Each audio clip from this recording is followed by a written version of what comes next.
Law is the embodiment of justice, the shield of innocence, and the guardian of society's value. As aspiring legal minds, remember that with great knowledge comes great responsibility. Your dedication to the pursuit of justice will shape the world for generations to come. Good evening to one and all present in this webinar. On behalf of the entire team of Let's Learn Law, I welcome all our guests and esteemed participants. The topic for today's webinar is Charting a Career Roadmap After Law School, which is particularly relevant for the students who have either completed their graduation or are in their journey to complete their law course. Law is an evolving landscape, and it is necessary to carve out a way for embarking onto a professional journey as a lawyer. In this webinar, we will share insights drawn from the professional experiences and provide guidance on navigating the transition from law school to a successful legal career. Ladies and gentlemen, it is my pleasure to introduce our esteemed speaker for today's event, a person who has not only excelled in the field of law, but also has a deep understanding of the challenges and opportunities that lie ahead for law graduates. Our speaker is a distinguished legal scholar, a seasoned lawyer, and a mentor to many aspiring lawyers. His journey in the legal profession is a testament to his dedication and unwavering commitment to justice. As we embark on this journey of learning and discovery, I encourage you all to engage wholeheartedly, ask questions, and glean as much knowledge as possible from our esteemed speaker. Without further ado, please join me in extending a warm virtual welcome to Mr. Divyash Srivastava.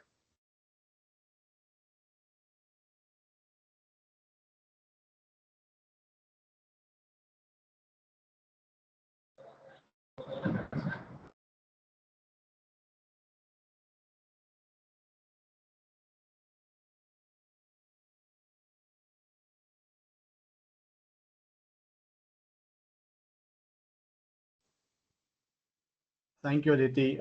Hope I'm audible. Yes, sir, audible.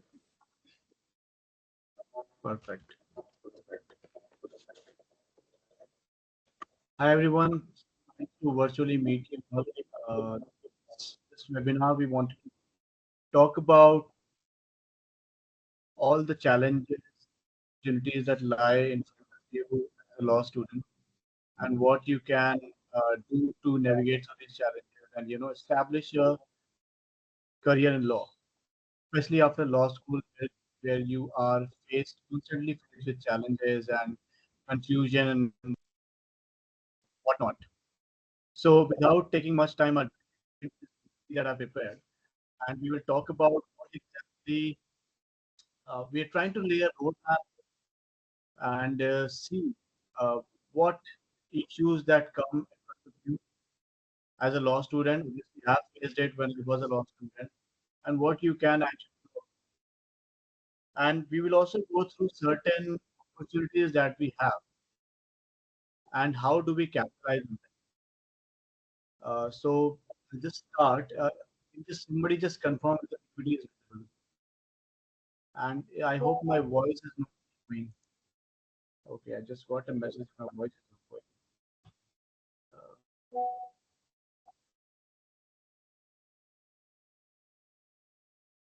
Just let me correct it. Just give me a second.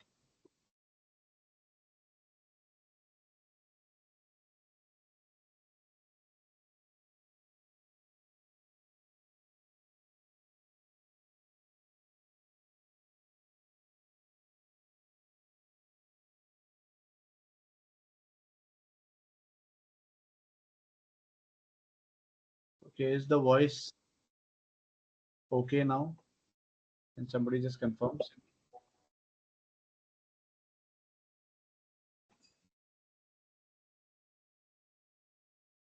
Okay, perfect.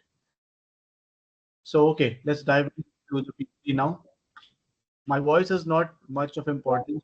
I will especially uh, request you to place special emphasis on this PPT, which will cover everything.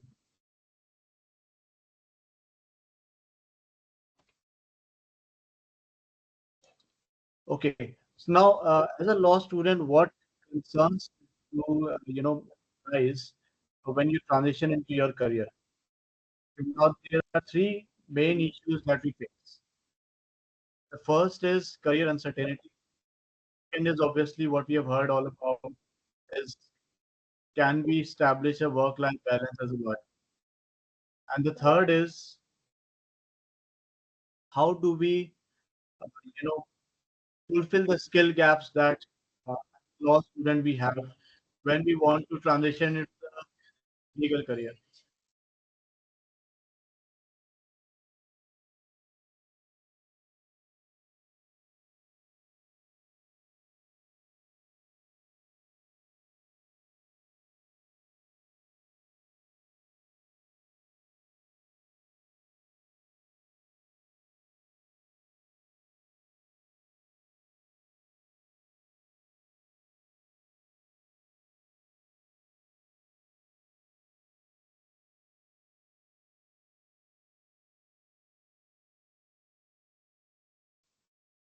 Okay, apologies for that again. It's very shaky at my end. I'll make sure that does not hinder this presentation. Okay, so career uncertainty. Law student, we often feel uh, we struggle with identifying clear career paths on the traditional legal roles. What I mean by that is, you, whereas a law student in college, then there's not much exposure as to what opportunities lie around. Okay, now how do you how do you deal with it?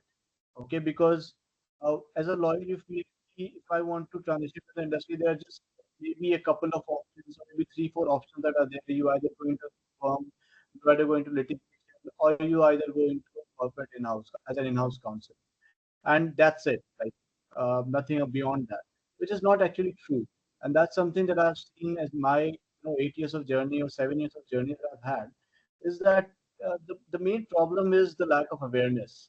Okay, and if we are just aware of how much opportunities there are in this country or even abroad, then we can obviously focus our efforts on the new opportunities that are already there. Okay. Now the second is work-life balance.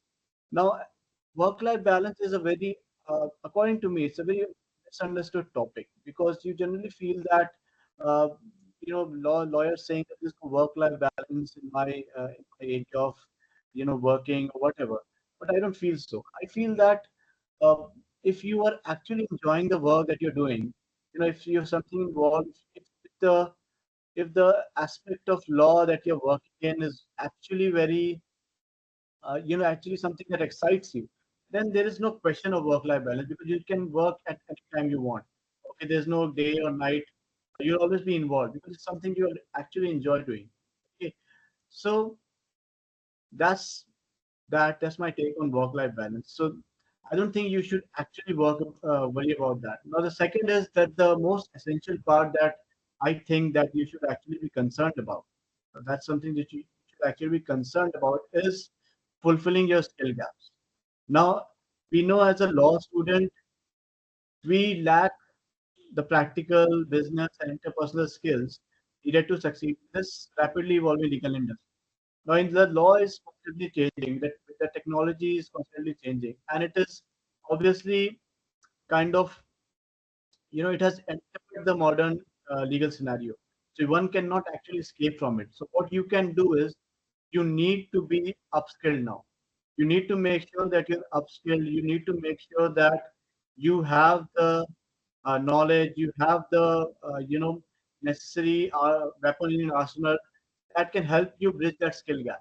Now that can be constantly done through all the courses and trainings and all those that are not available in a law college, but obviously you can do it from outside. Okay, I'll go deep into this in the next slides. Now, this is one of my. I specially put this slide because I felt this was very much needed. I wanted to, you know, this is all about what I have learned. Okay, that's what I want to. In this slide, I want to request you to please take some time And if you're a law student or you just passed out, you need to take some time for introspection. Now, what does that mean? You cannot afford you cannot afford to just rely upon what the industry is telling you. You cannot afford to rely upon what the market is telling you. You have to have your own, you know, your own set of goals, your own set of strengths, and you have to reflect on your interests. What actually excites you?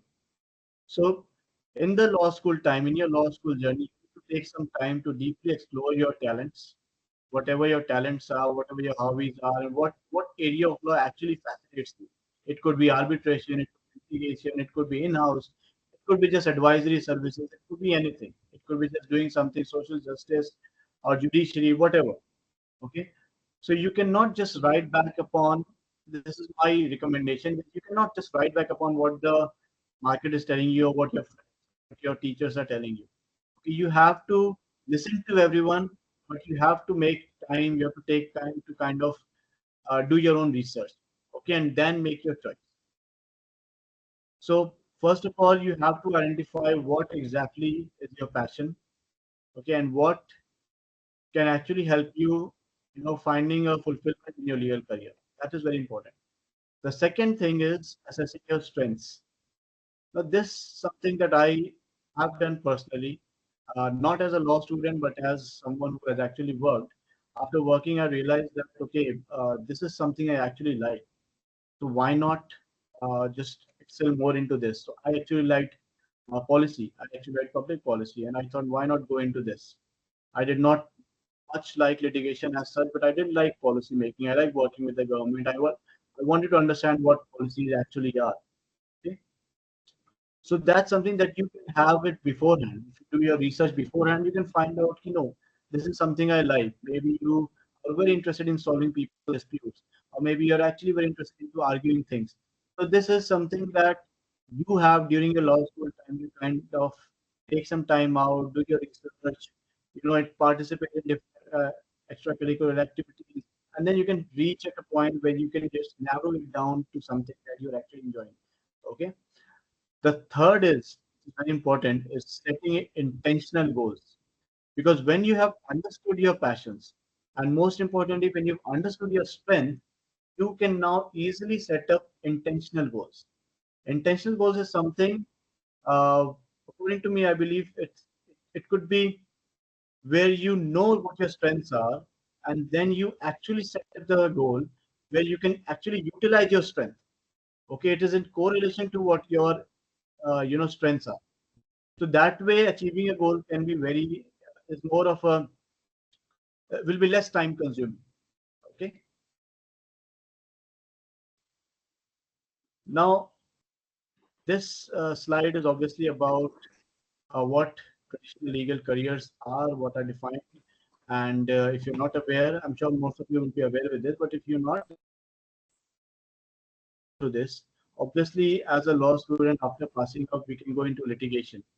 Okay, what does litigation do? What do litigators do? We represent litigators represent clients in civil criminal court cases, handling all aspects of the legal process from pre-trials to appeals.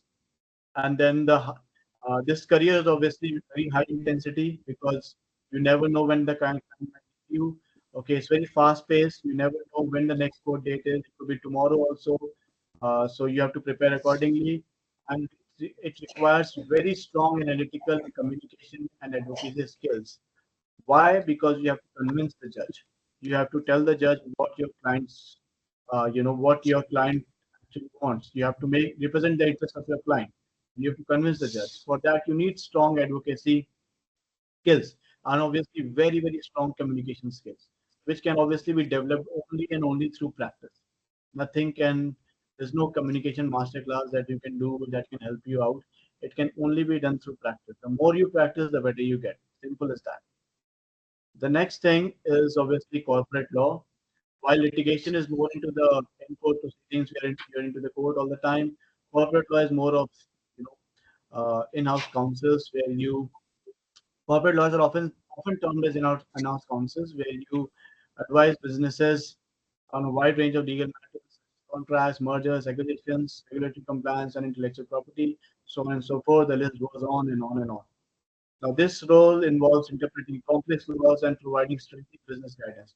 Now, please note here that corporate lawyers and in-house counsels both do the same job, but corporate lawyers are more on work in law firm, whereas in-house counsels work in a company. So they advise companies from internally. Okay, you could be the designation generally includes you could be a legal manager, you could be a legal advisor, you could be maybe a legal executive, whatever. They all are the same thing. So obviously now the next one is transaction law, wherein you, as a transaction lawyer, we facilitate business deals, transactions, drafting. You'll be negotiating agreements, conducting due diligence, obviously ensuring the primary purpose is to ensure that all legal requirements are met. Okay, this is a very detailed, deadline-driven work which requires strong negotiation and problem-solving skills. Now, these can include if you're advising someone or some company into some kind of business negotiation or takeover, or for that matter, anything related to that. You need to be very much on your, you need to be very much aware. You cannot make even the smallest mistake. That's why it's very detailed, because even the smallest mistake can cost your client a lot. Okay, so these are the just three more or less the same traditional legal careers, and almost all the branches can either all the branches that might have been left out can either fit into any one of these. Okay. Now, let's understand the basic concept of litigation practices for lawyers. As you know, the litigation is the backbone of legal profession, where lawyers engage in adversarial proceedings before courts and tribunals, and you need to possess strong research skills, obviously, because you need to research a lot on your case. Then, obviously, writing, because you need to draft claims, written statements, arguments, written arguments, and whatnot. And obviously, most importantly, strong advocacy skill so that you can effectively present your client's case. As you can see, here's a litigator arguing in front of the judge. This picture is obviously AI driven. Now, litigation spans to a wide range of practice areas. There is no, you cannot, litigation is obviously subdivided into a lot of areas. There is civil, criminal, family, administrative law, and whatnot. You have corporate law litigation, you have IP litigation, you have arbitration, and you have contract matters, you have real estate matters, then you have some government matters, also insurance, and the list goes on and on. Successful litigators develop a deep understanding of the applicable laws and courtroom dynamics to achieve, this is very important, achieve favorable outcome for the clients. Now you can relate this with having strong advocacy skills and obviously having strong communication skills, because if these are not there, then you cannot achieve favorable outcome for your clients. Now, this is one of my most interesting slides, because this is something that I have taken on in my career. So this is something that you can actually think, if the traditional roles do not excite you, you do not actually feel happy, you do not think that okay, you think that okay, I'm not built for these things, then obviously you can explore these non-traditional options. Now, in the non-traditional options, the first is consulting, public policy, wherein consulting is they're both the same thing. They just do different terminologies, because consulting, you work with organizations like consulting firms like KPMG, EY, Deloitte, and all these things. And as a public policy, you can get into any chambers of commerce. You can work with a government organization like Niti Aayog, Invest India, whatnot. Now, in this sphere, this non-traditional career options actually helps you to leverage your legal expertise, wherein you advise companies and organizations on complex issues, strategies. Advocacy is obviously there. Now, by advocacy, I mean policy advocacy. I mean policy advocacy, liaisoning. By liaisoning, I mean government liaisoning and regulations. I'm editing in front of you so that you understand.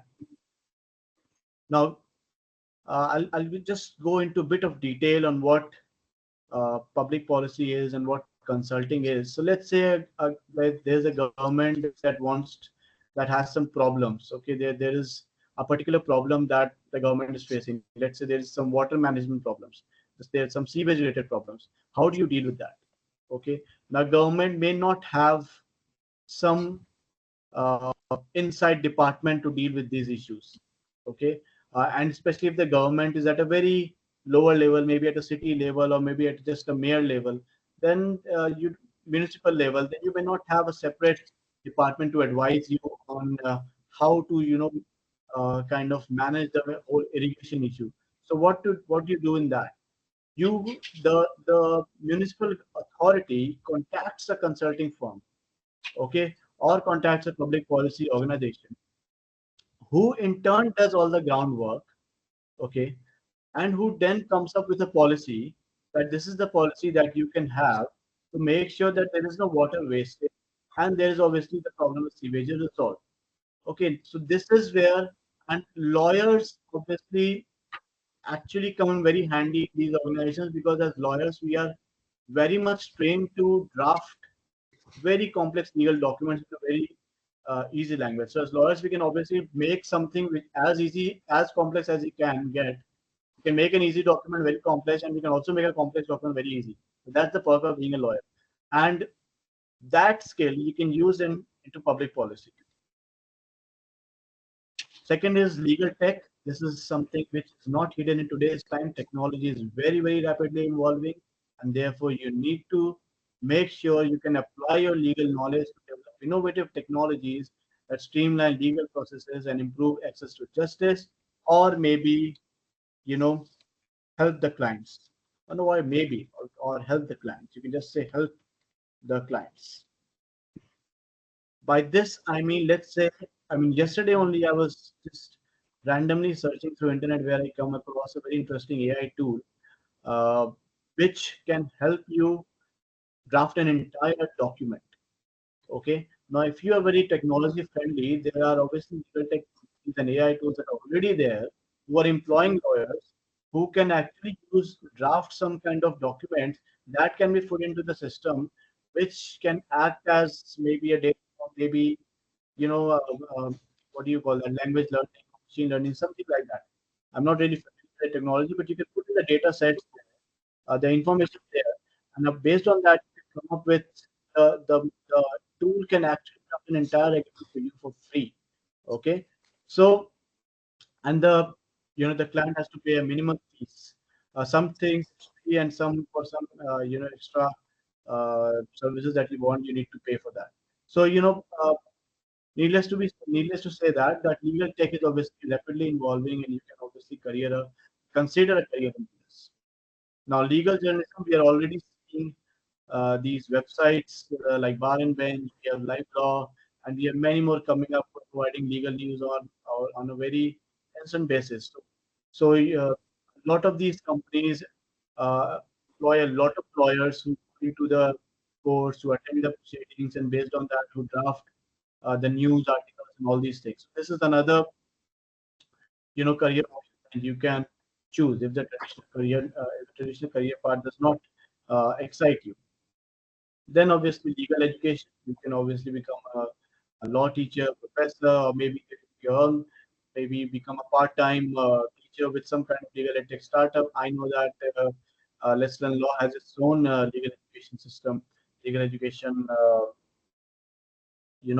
services that they provide with some specific courses that they have. So these kind of things, and there are many other companies like this. So this is another area that is rapidly booming. And this is not, and I can assure you that none of these four areas are going anywhere. These things will only evolve, and the more they evolve, the more the opportunities you will be having. Now, let's do a comparative analysis of a job at a law firm and a litigation job. Let's see, what do we do in a law firm? You have to let's understand it beforehand. What is the nature of work? Now, this is very, very general point of view that I have put in, because every law firm has its own set of working, has its own work culture, has its own everything. own system. So obviously you have to adapt to that system. But based on what I've seen, what I've learned, what are the people I've met, and the conversations I've had, obviously I've worked at a law firm before, so I can tell you based on my experience that these are the things that actually can help you. Okay, to understand that if you get into a law firm, what kind of work you'll be doing and what will the work uh, environment be like, what are the skills that you'll be needing, and what is the career path that you'll be following. Okay, now let's see, understand the nature of work. Now, in the nature of work, in the variety of work, it involves a range of legal services, including corporate, real tax, real estate tax, intellectual property. The list goes on and on and on.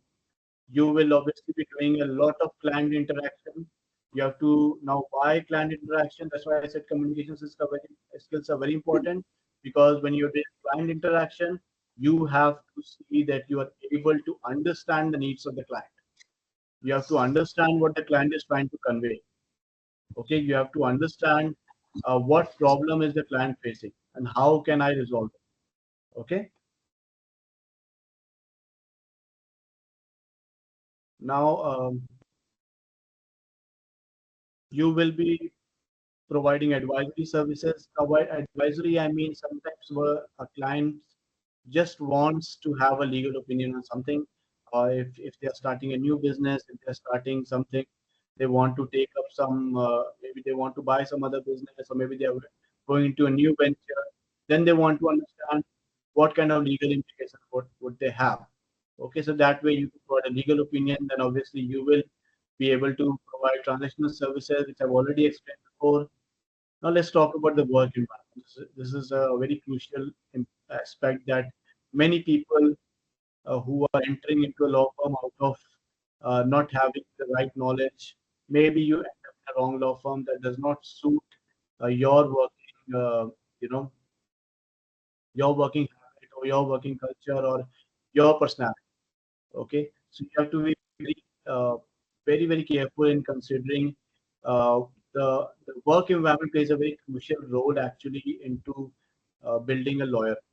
Okay, if the work environment is not supporting, you will forget the work. You will start facing a lot of issues, other issues also, and your entire time will go into just managing that issue, could be political politics and whatnot, and rather than focusing on your work. So it's very important that you just do a bit of research before you are making sure that before you are actually choosing what what law firm to go in. So you have to see that there is a collaborating work atmosphere wherein all partners, associates, paralegal, and support staff, they all work together rather than working in silos. Because then if people are working in silos, nobody's going to help you.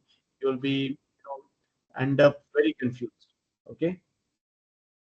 Next thing is office setting is also crucial. You generally it's primarily a law firm job is primarily office based, but obviously you can have some client visits, meetings, and obviously you have courts and you have court hearings. I'm trying to edit in front of you so that you understand a realistic picture. So primarily it will be office based. Some client visits, client may come to you, you may go to them. You may obviously have meetings, and then you have to have obviously you'll be attending some court hearings. Skills. What kind of skills do you need? You need to you need to be very strong on legal research and judgments and rules, regulations, acts, all the things related to that. Then drafting contracts, agreements, and memos. Drafting skills play a very crucial role. So all these things that I've mentioned here, then we have negotiation. You play a very key role in negotiating deals with the opposite party. And if there are matters that you settlement, then you work with the opposite counsel to make sure that you reach a settlement which is does not, which helps your client in any one way or the other. Then you have career path, which so how does the career progresses there? You start by a junior associate, you get promoted to a senior associate, and you have many other designations in between, depends law firm to law firm. You have managing associate, you then have principal associate, then you have associate partner, then you eventually reach out to partner.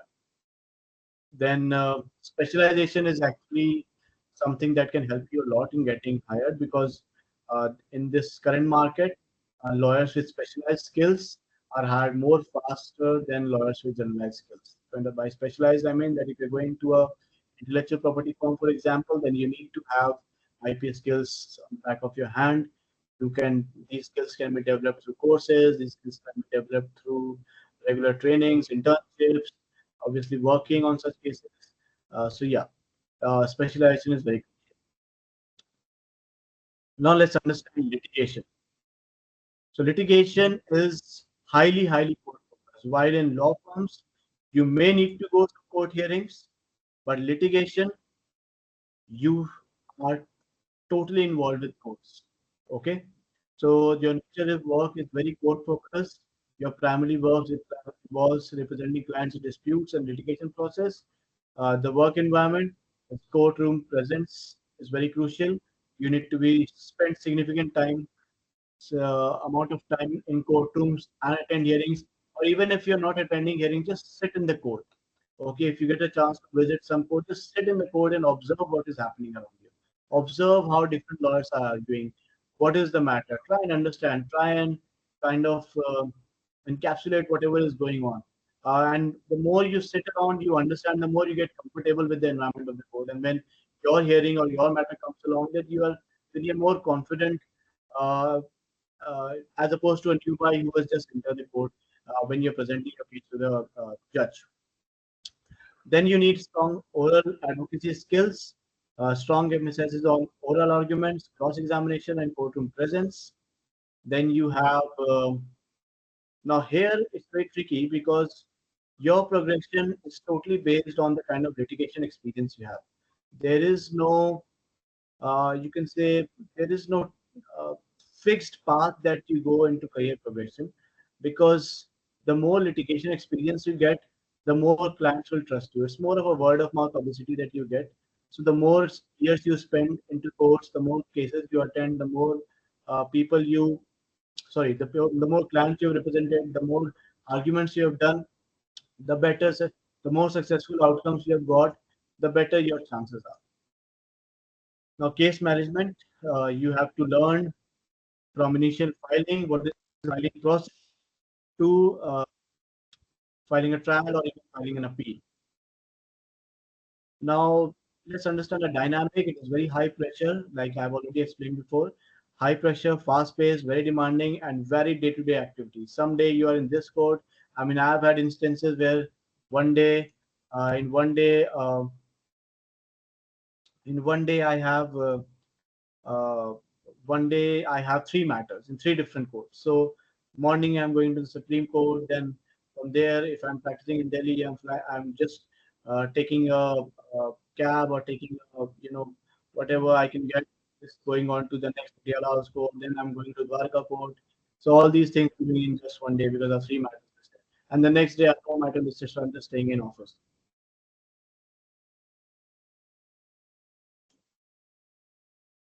Okay, so let's go into the next one. You need to have some analytical thinking. You have to be this is very important. You have to respond quickly to the developments in court.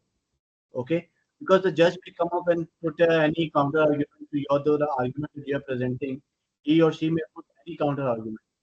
And you have to be very quick in understanding, respond quickly to whatever the judge's queries are. Otherwise, when you do not respond quickly, then it may, go against your, go against your,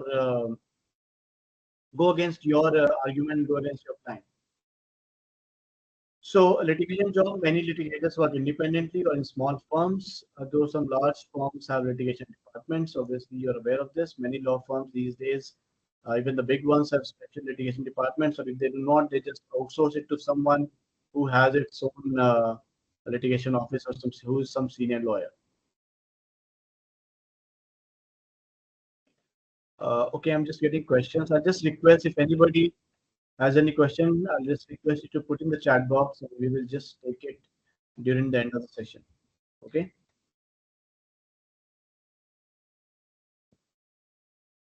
Okay, now let's go into the next slide.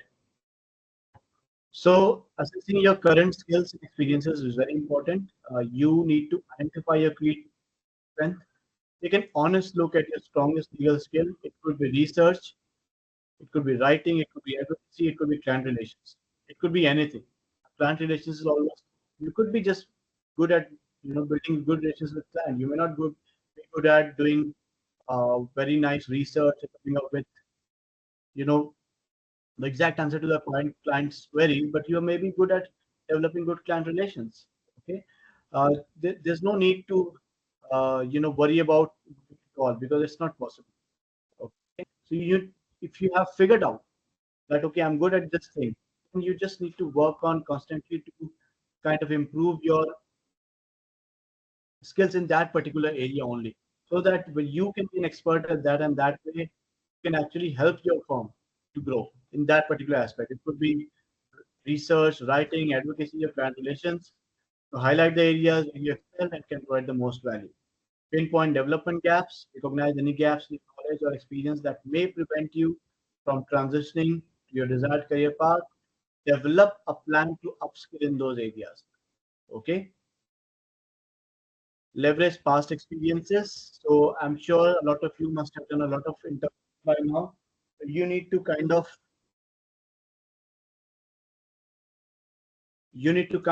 reflect on what kind of internships you have done, what have you learned from them. One of the things that I used to do was after the completion of every internship, just I used to go to the associate or the partner that I was working under. I used to go with a simple plain page, and then I used to just ask them if they have any feedback on what I've worked in now. And maybe 7 or 8 out of 10 times I used to get a response. Okay, they would very happily write what they felt about my work, give me some valuable feedbacks. Also, I've received valuable feedback saying you need to improve in this area, you need to maybe communicate a lot, you need to improve your research on trademark or whatever.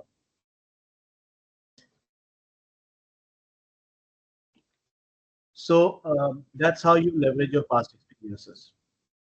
And to gather feedback, like I just said, what your inputs or mentors, colleagues, counselors to get an objective assessment of your specific weaknesses and where you fit for different roles.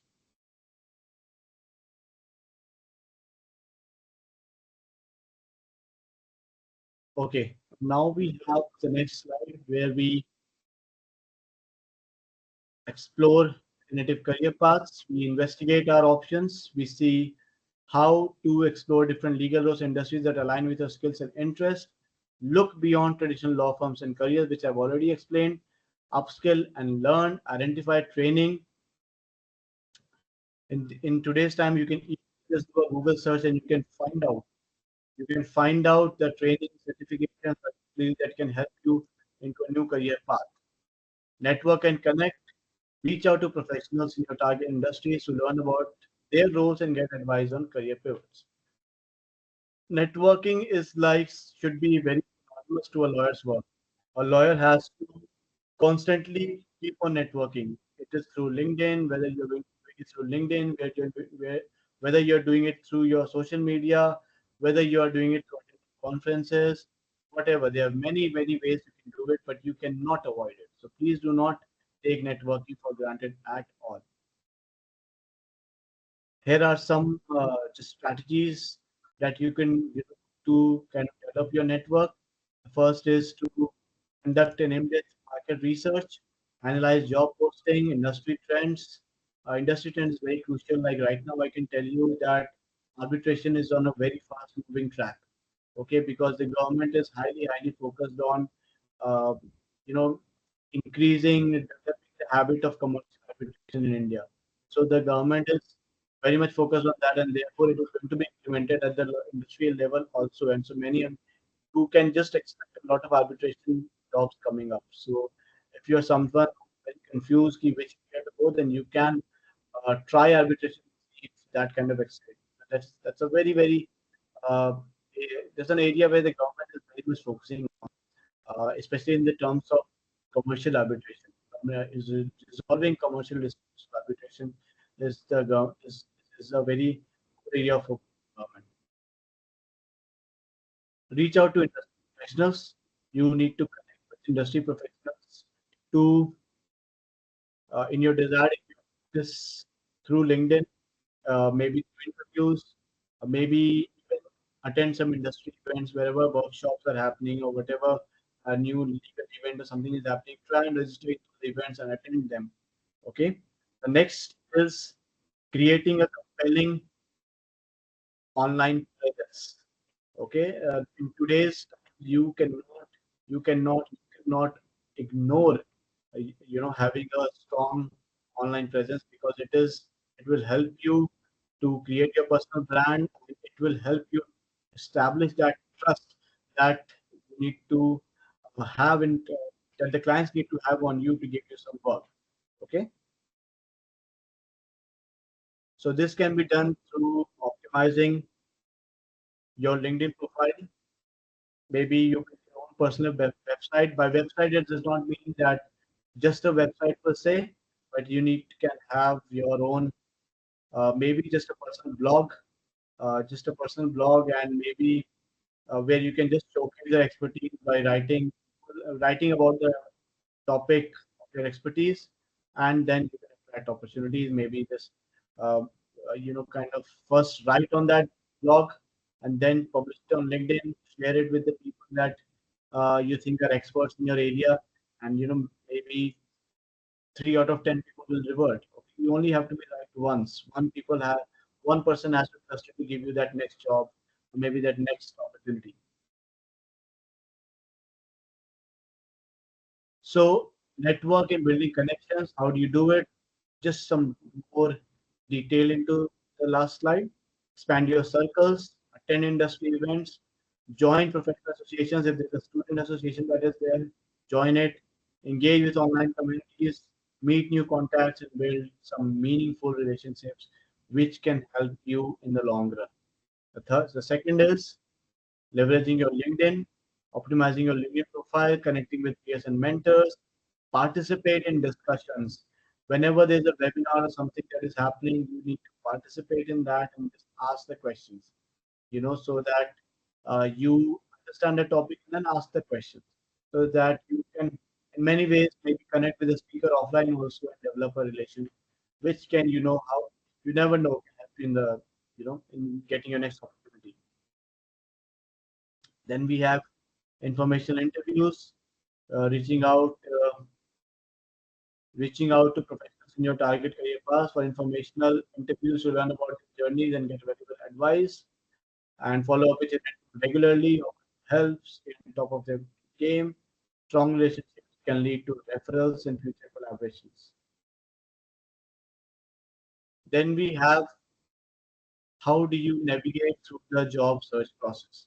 You first define your goals, then you optimize your application materials, then you leverage your network, then you prepare for your interview, then you follow up, and then you negotiate.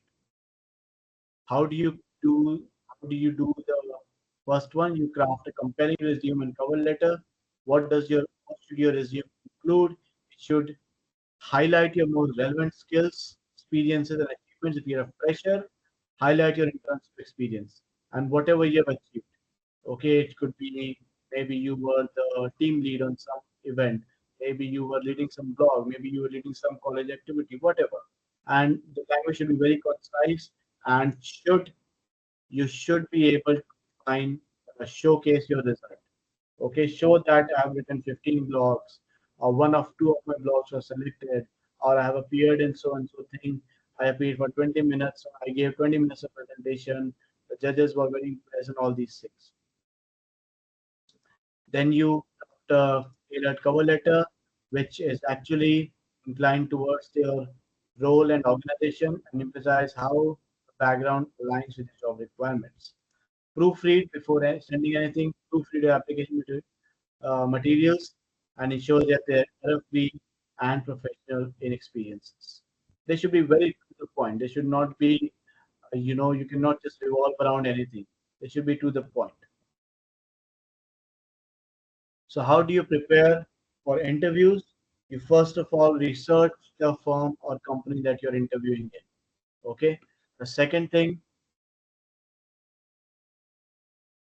is you practice your responses. Something which I used to do was using the mirror technique. Okay. Just sit in front of a mirror and talk to yourself. Okay. Try and answer the most common interview questions in a very confident way and well structured answers to make sure to show that showcase your skills and also enthusiasm. And once you develop confidence with this, you can easily crack that interview that you want. Developing insightful questions is also important. Prepare a list of meaningful questions that show your genuine interest. Then negotiate confidently. You cannot undersell yourself. Okay. So make sure whatever the average salary or average package that is being offered in your role, okay, in the area that you are going in. Do not undersell yourself. If let's say the average salary in that kind of area is about 30,000, then try you should not go below 80% of what is the market value. Okay, try and go upwards only, but do not undersell.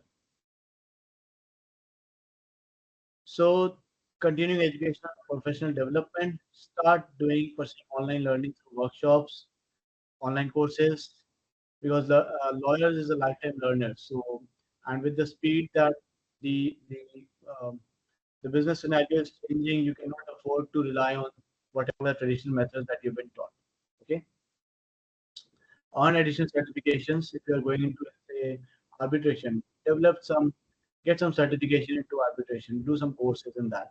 Okay, engage in self-reflection, leverage professional associations. Like I said, if you have joined some association, then do attend the events that they organize, participate in their meetings, give some inputs, and then the connections you make there, you try and leverage them on how you can actually benefit in your career. So this is some general kind of things that I wanted to talk about, and I wanted to be, I wanted to be aware of what challenges and opportunities and how you navigate through them when you are entering into the legal sphere. Now, let's go while registering. Many of you asked some questions. So what I've done is I've prepared one slide for every question. But if you have any other questions, you can just type it in the chat box and we'll see if we can take it. If we have the time, we'll obviously take it. But I'm not sure many of you will not be having it because these questions you have already asked in the while preparing your while registering yourself for the webinar. So let's answer some of your questions. How to get internship when you have no source in your during your law schools? It's a very direct question that was asked by someone, and I really wanted to answer this because I don't think source actually matters because the wideness of the industry is so big that your source can only matter, into a very close-knit community. If somebody is uh, the son or daughter of a big lawyer, then the they already know where they want to go. But there are a plethora of law firms that are on the lookout for people who are actually skilled. Because many of the people that I have seen have had many interns in the past where they do they may come through courses but they do not have the skills. Okay, so ultimately your work matters at the end of the day. At the end of the day, so you need to make sure that you know what you're doing. Okay, and if you're an expert in your area, then it does not really matter. It's just that you have to apply to a lot of law firms, maybe 30, 40, even 100 applications, and you will get selected in one. One of the mistakes that people do is, you know, do not people do not craft their CVs in accordance to the law firm or the organization that they want to do it. They send the general CV everywhere. that's not that kind of reduces the opportunity to be selected. If you are applying for something related to public service, okay, you're to a legal assistance society, then you cannot have uh, all the commercial things in your CV. Tell people how you want to, what kind of skills do you have in that can help that law firm, you know, to kind of leverage your skills. Okay, so make sure that your CV is tailored to the of the place that you're applying. If you're applying in an architect firm, you cannot have all everything related to criminal in your CV because they will obviously consider someone who has more or less some kind of arbitration experience in their CV. So that will increase the other person's of chances of shortlisted above you. So, are you looking for ways to earn while pursuing your law degree? Then is it possible to clear judiciary along with a job in case where full-time preparation is not possible? It actually depends on your time management. I cannot, I have not really cleared judiciary, nor I have actually applied for it. But I know a lot of friends who have done it. So the only thing that they told me was it was all about time management and how you are managing your time. And obviously, you need to have a very supportive team also. Okay, wherever you're working, if you tell them that okay, I'm also busy, then they should be supportive enough to kind of allow you that time. That okay, you know, go ahead do your studies. So a lot of these factors matter. Okay, then what options which are less investment of money and huge return except judiciary? Very direct question again. What options which ask less investment of money and huge return except judiciary? And the answer could be could be starting maybe starting your own blog, okay, where there is little or no investment, but the investment that you need to do is related to your knowledge. How much are you? How much of the knowledge are you dispersing? That is very crucial. And uh, and obviously law firms are already there. And if you have if you've done your education from, maybe you can also invest in some online courses that are very affordable, okay, but they give you the right kind of knowledge, okay, and that knowledge you can leverage while applying. So it's very subjective in terms of how you want to do it. Which what kind of money are you willing to invest? What is less investment according to you, and what is high return according to you? So it's very subject. Then how can I create a resume if I'm fresher with no prior work experience? Yes, you can obviously highlight every fresher does not have a every fresher does not have any work experience. First of all, let's get that thing clear. Okay, so how can you create a resume if you're a fresher with no prior experience? You can highlight your skills. Okay, you can uh, tell what kind of mood courts you participated in, what kind of articles you have written, what kind of co-curricular co-curricular activities you have done, and all these things. If you list in your resume, that actually helps uh, your chances of getting shortlisted. Okay, and obviously, what kind of internships have you done? What is the scope for litigation in criminal law after jurisdiction after my graduation? Very wide, very wide, very wide. There is ample scope in criminal law. You can just Google around and find out. The number of criminal law firms are just increasing and increasing and increasing. Okay, so there is very much scope. And then we have what is the role of legal internships for law students, how to get productive legal internships, and which objectives should be set for the legal internship. Okay, what is the role of legal internship for law students? Legal internships actually help prepare you for the real world scenario. Okay, what kind of challenges you are going to face in the real world scenario? You internships prepare you for that, because many internships involve, visiting courts or with clients or with some field research work. They kind of help gain some sort of prior experience as to when you're actually into the field as a established professional. And how to get productive internships. This actually depends on your area of interest. Like I said, like in the beginning of this presentation, I said that you need to have, you need to figure out, okay, you need to figure out what your core area of interest is, and let's say you're interested in arbitration, okay, then you need to figure out and do an internship in just arbitration only. Okay, that actually helps your chances of getting shortlisted, or maybe uh, see how to get productive into that particular area. And which objective should be set for the legal internships? I think one thing while doing internship you should have at the back of your mind is to make sure that you can get as much knowledge of the industry as you can from that internship.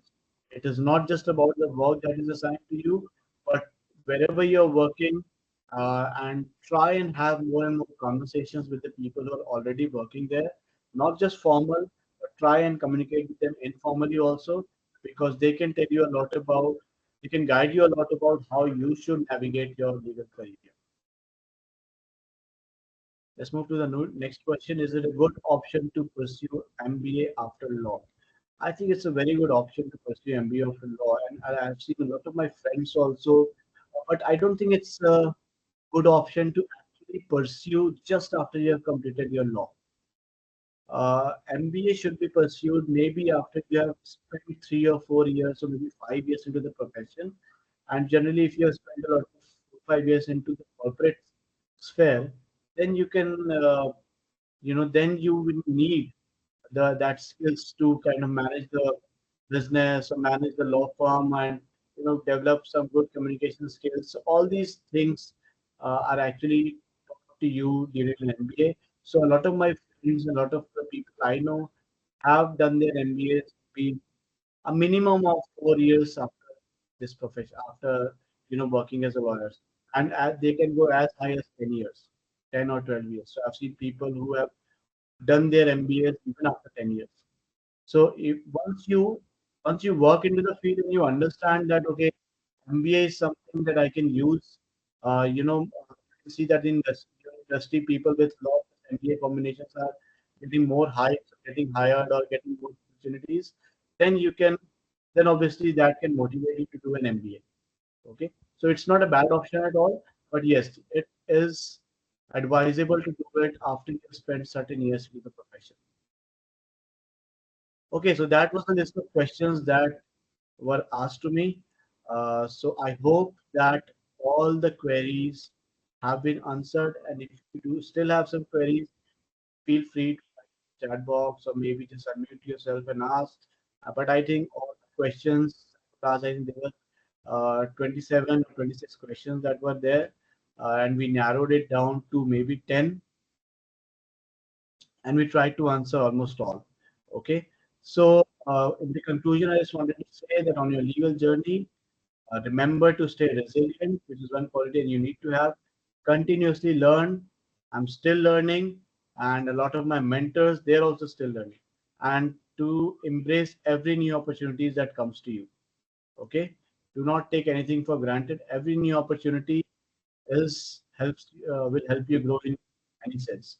And if you do some strategic planning, some self-reflection, and you have a proactive approach, then you can obviously forge a fulfilling and rewarding path, and create a successful legal career.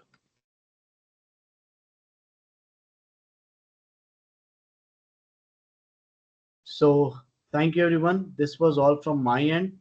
This is my LinkedIn. If you want to connect and do some personal conversations, feel free. If you have any queries, please reach out to me. I'll be happy to help.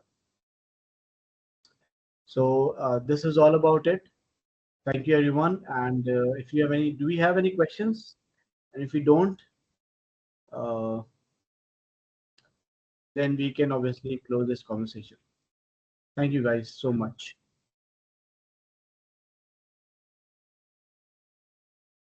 There's a question. Okay, I just got a question in the chat box.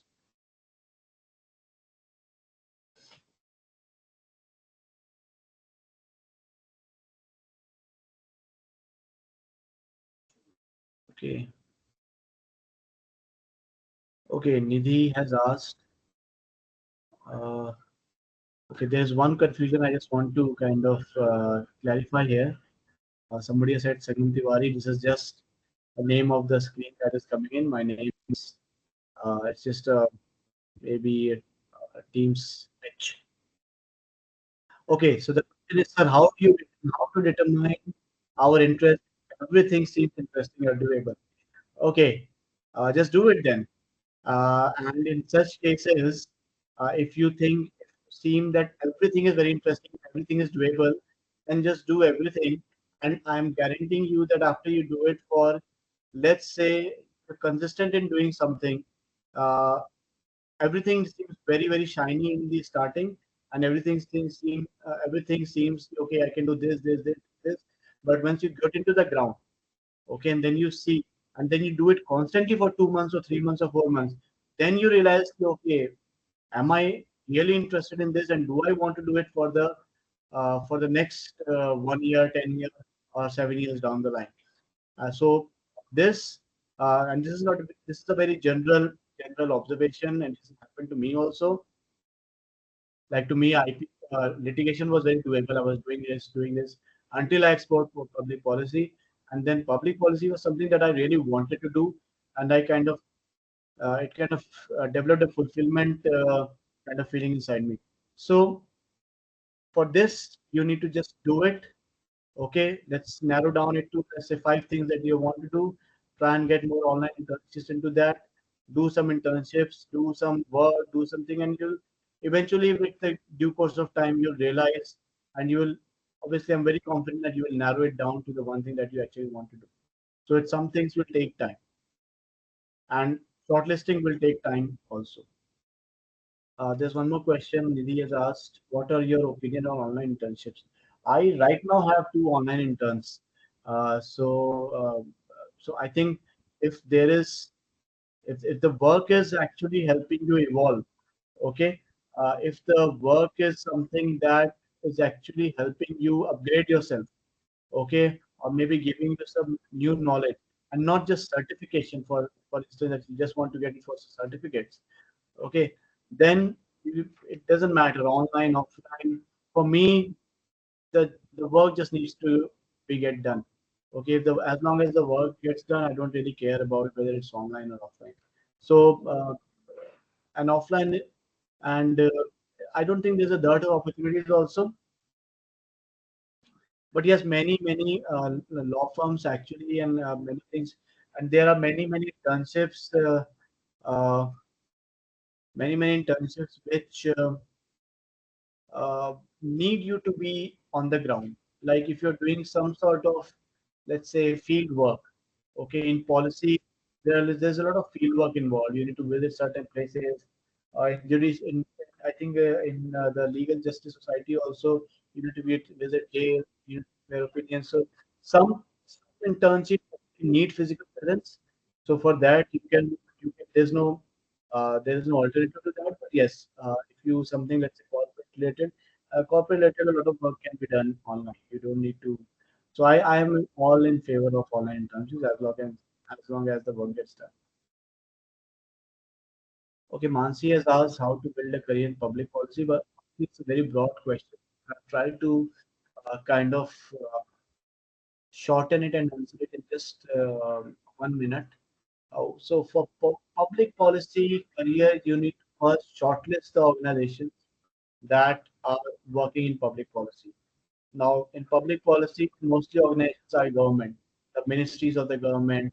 Then we have the embassies of different countries. Then we have these NGOs, these chambers of commerce, these industry associations, then we have certain societies, then we have some sort of consulting firms to advise, some advisory firms. You need to shortlist that, prepare a list, and start applying. Okay, and once you apply, once you get interested into any one of them, then you need. I think from there you can easily prepare ladder up your career. So I hope there are answers. Initially, just prepare a list of the organizations that work into public policy. A simple Google search will tell you a lot. Just prepare a list, their contacts, apply them. Okay. Public policy is more. So public policy is more driven on the interpersonal skills that you have, because you, as the name suggests, public policy. It's all the policies are made for the public, and if you're working for the public, you need to be able to communicate to the public what you need to first understand what demands are, and then you need to communicate to them. Maybe communicate to the government what does the public want, and what policies can the government form. Okay, and many times government actually seeks the help of professionals to actually draft a policy. It's very interesting. Very interesting career choice, public policy. And especially it's going to increase for the last 10 years, it has increased a lot. And in the coming 5 years, I think with this government, it's going to increase a lot, because I've seen a lot of him, and in my work experience also, I've drafted a lot of recommendations on the draft acts or whatever is proposed by the government. So I think we have the last question. It is, sir, what is the difference between a litigating firm and independent counsel and a corporate law firm? So I just explained uh, in my previous slides. So mainly, the litigating firm is all about. Uh, so a litigating firm, it's like a law firm, but all does is litigation. The kind of matters it has, the kind of cases it takes are all based on, in courts. So like the chambers of lawyers are all litigating officers, are all litigating firms. Okay, independent counsel.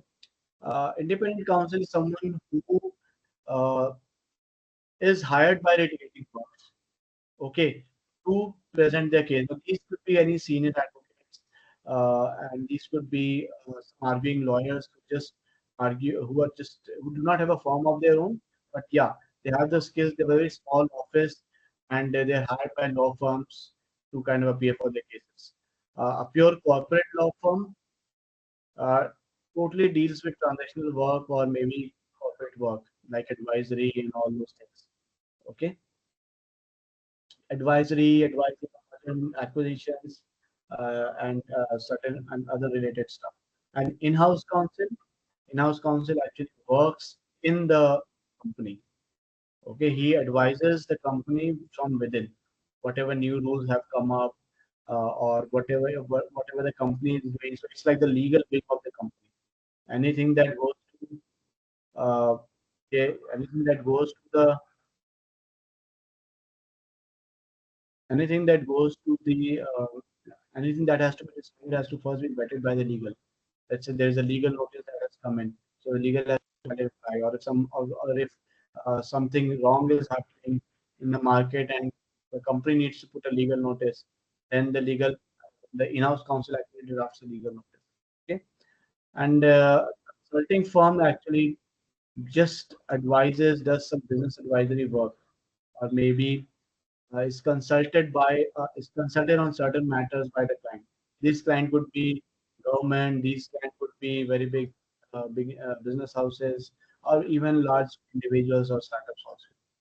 Okay, so I hope that resolves your query. Are there any more questions? But I think we're running out of time. So thank you, everyone. I hope I was able to resolve your queries, and thank you so much. And I just wish you all the best to your very successful legal career. And if you have any questions, please feel free